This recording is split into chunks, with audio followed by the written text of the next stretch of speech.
Asian নারী ও শিশু অধিকার ফাউন্ডেশনের উদ্যোগে ফরিদগঞ্জ উপজেলায় বৃক্ষরোপণ। পরিবেশের ভারসাম্য রক্ষায় এশিয়ান নারী ও শিশু অধিকার ফাউন্ডেশনের উদ্যোগে বছরব্যাপী দেশজুড়ে বৃক্ষরোপণ কর্মসূচির উদ্যোগ গ্রহণ করা হয়। তারই ধারাবাহিকতায় 20শে জুন রোজ বৃহস্পতিবার চাঁদপুর জেলার ফরিদগঞ্জ উপজেলায় বৃক্ষরোপণের আয়োজন করেন এশিয়ান নারী ও শিশু অধিকার ফাউন্ডেশন।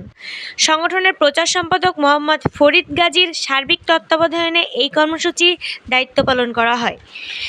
এ সময় উপস্থিত ছিলেন ফরিদগঞ্জ উপজেলার সমন্বয়ক আব্দুল গফুর মিয়া, হাফেজ মুজিবুর রহমান আনসারী, মোহাম্মদ কিবরিয়া শেখ, মোহাম্মদ সালামত গাজী, অবসরপ্রাপ্ত টিএনটির সিনিয়র কর্মকর্তা মোহাম্মদ লোকমান গাজী, কাতার প্রবাসী মাসুদ গাজী, সৌদি প্রবাসী সোহাগ শেখ, মমিন গাজী মাহমুদ, গোলাপ শেখ, হানিফ গাজী সহ অন্যান্য নেতৃত্ববৃন্দ এই সময় উপস্থিত ছিলেন।